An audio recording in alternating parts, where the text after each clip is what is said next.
The theme of change has dominated this year's politics. Near the top of any change agenda must be bold transformation of the antiquated U.S. national security system. Our organizational arrangements are increasingly misaligned with a complex, rapidly evolving security environment.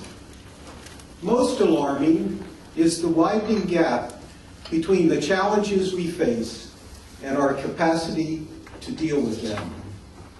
Today, the Project on National Security Reform is releasing its two-year study that calls for sweeping changes in the executive branch and on Capitol Hill. Unanimously asserting that the nation's security is fundamentally at risk, the project's leadership of 22 experts, including those members of the guiding coalition that I've introduced, urges priority attention to fundamental reform. It's important to note that this is not about the skill and dedication of national security professionals.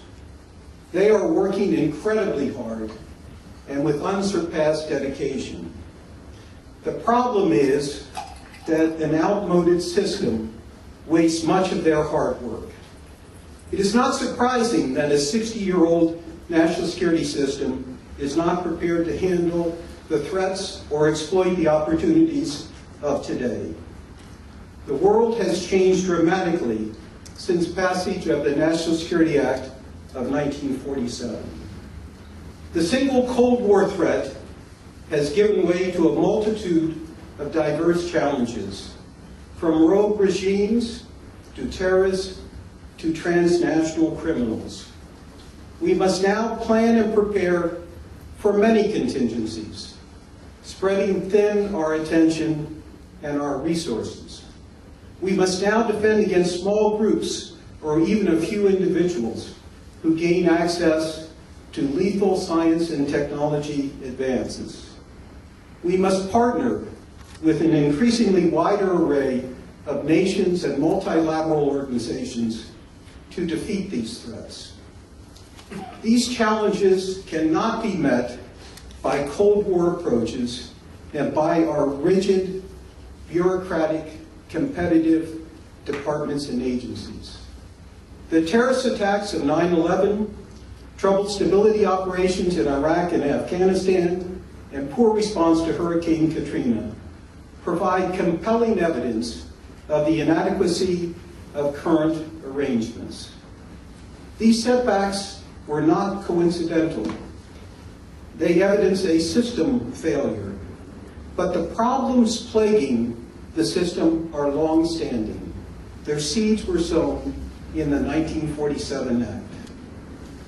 Our national security efforts are also tremendously inefficient. Inadequate planning, ad hoc organizations and processes have squandered national assets. In the midst of the current economic crisis that portends a protracted period of austerity in government, we must undertake reforms that will lead to greater efficiency as well as effectiveness. The Project on National Security Reform, a private-public partnership mandated and funded by Congress, was created to address these deficiencies. The project's report, on which more than 300 national security professionals worked, presents detailed analyses of problems in the executive branch and Congress, their causes and their consequences.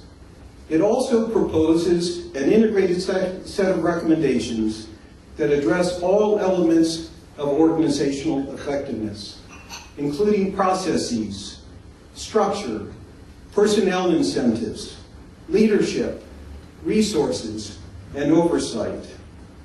This initial reform phase addresses the interagency system, that space between the departments and the president. After determining how the government will operate at this highest level, a second phase will examine internal department and agency reforms. Among dozens of problems identified by this report, 5 are overarching. First, the national security system is grossly imbalanced. It has powerful departments and agencies and weak integrating mechanisms to achieve unity of purpose and unity of effort.